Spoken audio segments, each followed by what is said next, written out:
him you've never heard of such a thing. Ah, but the future is ours to build, my strange-hued and unhorned comrade. What do you think? Does it excite you? Do my ideas rattle your buttons? You can't help but notice that he's referred to you as a chum and a comrade, but friend hasn't made an appearance yet. Do synonyms count, or is it just a tick of his speaking style? You look as earnest as you can and nod vigorously. You are almost positive this is the thing he really wants you to express interest in. Ah, the truth will out. You and I share this furtive passion for the indulgences of the air. A dialogue between a troll, a flying machine, and the stars! But further away from the stars than we would be in a spaceship. I cannot stress enough how different of a thing this is.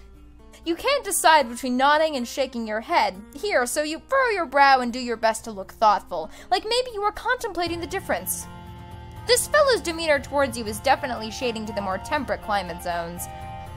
However, certain physical needs are starting to assert themselves. You're still pretty banged up from your previous adventures, but right now the aching of your stomach is screaming for attention. You humbly ask your friend to be if there might be any chance of getting a bite to eat. But of course! Why, if I'd known you'd a rumbling in the old digestion bladder, I would have shut my yapper toot sweet. Time for a good old nosh, a yummaroony, what ho! Now, how should we obtain the victuals? We could venture into the great unknown, which is to say, out of my hive. Or we could stay here, beholden to whatever twists and turns Lady Fate has in store for us in the nutrition block. What do you say, new timer? Stay in the hive. You tell him any food he has in the house will be fine. Surely staying here will get you fed more quickly. No problem at all, my fine and fervent fellow. However, I believe two kindred souls such as ourselves have more ways of communicating than mere words alone. I think I'm grasping the meaning behind your request. The signal from your transmitter is pinging my cranial orb's receiver. I can see what you're truly after is food for the soul.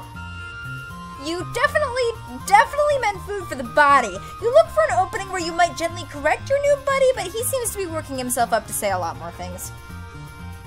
The delectable nutrition of what a troll's truest being craves. The sustenance of thought, of imagination, of desire.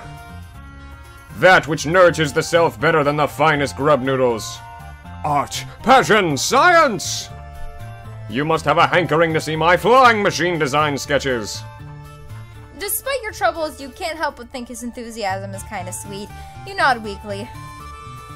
You make one last attempt indicating that food might strengthen you to fully appreciate his work. No need to worry. I am truly confident in your ability to take in my glorious blueprints. You have shown yourself to have quite the sturdy noggin and a discerning gander bulb.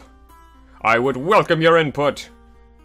Warmth blooms in your stomach. It feels nice to hear him compliment you. You're not sure what you've actually done to earn his praise, but you definitely don't want to ruin this now. Maybe seeing his designs will be fun, even on an empty stomach. Maybe it really will nourish you on a level that will help you forget about the prosaic earthly nourishment you thought you wanted. You tell him you're in.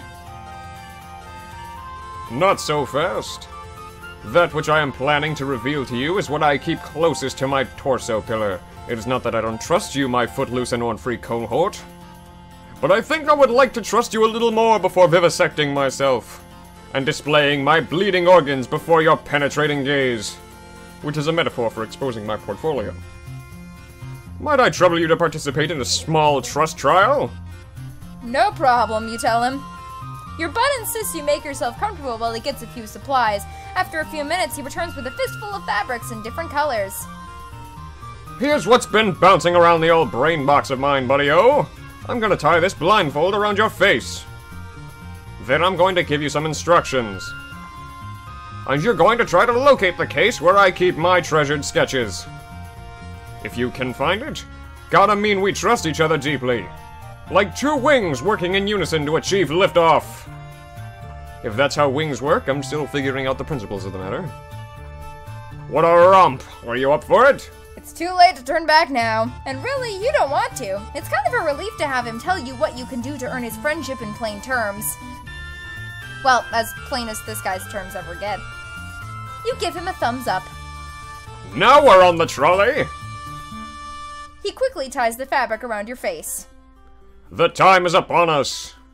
Time for an inaugural flight of our deepening blonde. Time to nudge our fledgling companionship out to the nest and see what happens. Your new friend starts to direct you around the room. To the left! No, my left. Sorry, okay, I meant your left. And now onwards to the glorious future that lies before us. You smile weakly, doing your best to follow his instructions. He sounds happy, so you must be getting somewhere. Almost to the doorway. 3 steps forward, if you would be so... Wait! Crash!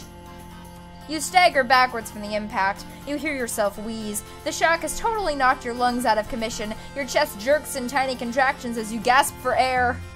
Oh, beans. Ding dang darn it! There's no pain, just an intense pressure focused on the center of your face, right around where you ran into something face first. You pull at the blindfold, and you hear footsteps, which probably means your new friend is rushing over to help. He gets the blindfold untied, and his face swims into your vision. He looks utterly gobsmacked. Why, I'll be a hornbeast's grub food. Everything copacetic, new pal? You put your hand to your face and touch something wet. Sure enough, when you pull your fingers away, they're covered in blood.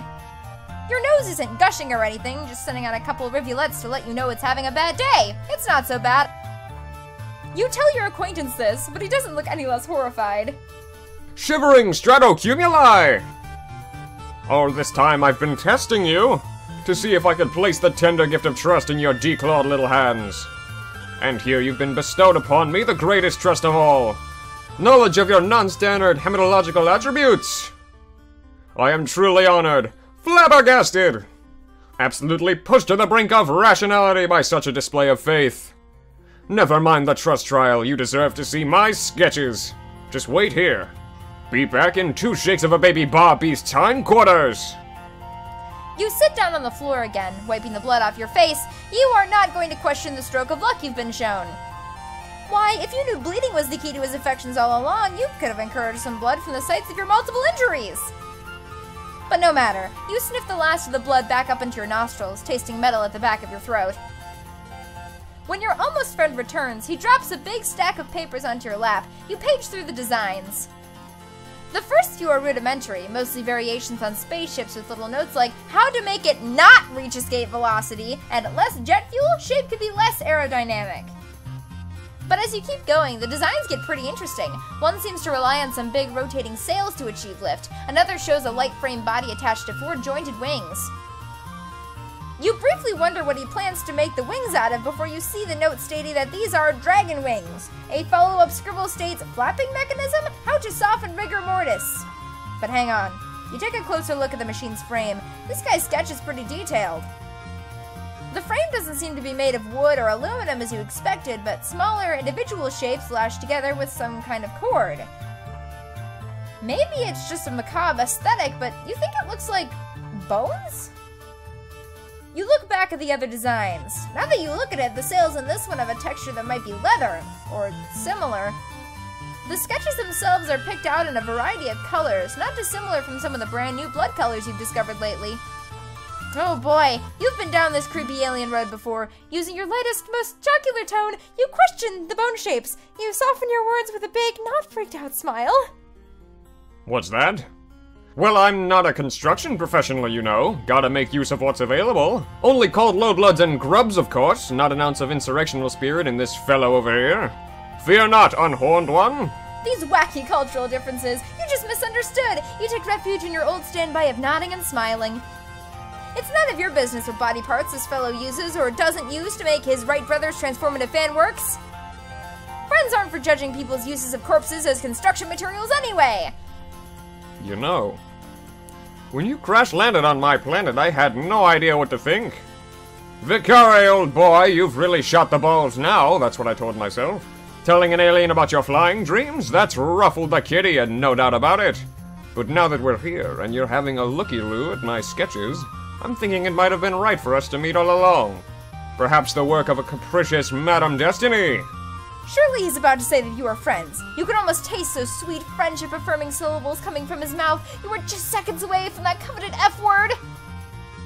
Or are you? Maybe you've misconstrued everything. You look back down at the sketches. Bones in this one, bones in that one. He says these plans call for the bones of aliens like him, at least if you understood him correctly. But they don't really look that different from, well, the bones you're more familiar with. Your own bones. Your bones, which have already gone through a lot today, and maybe seem to be in some kind of harvestable condition, if one was so inclined. You clear your throat. You say. He's not in the market for these materials right now, is he? Like, right now? The friendly guy doesn't understand your question. You're not going to push it, but you do risk a quick glance at yourself, then back at him, then back at yourself, just to see if he's checking out the stuff, so to speak. When you look back at him, he looks aghast. Oops.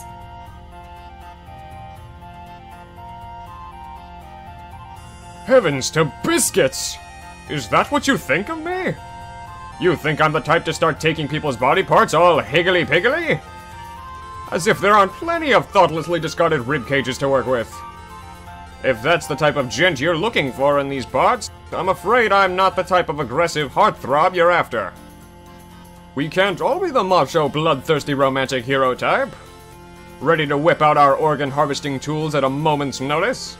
I thought we could be friends, but now I see you're looking for something different. My apologies. I think it's best if you go elsewhere. You want to correct the misunderstanding, but you're not fully sure what the misunderstanding is. This guy doesn't seem to be in any mood for friendship right now. You hang your head. Looks like this was all just a big waste of time.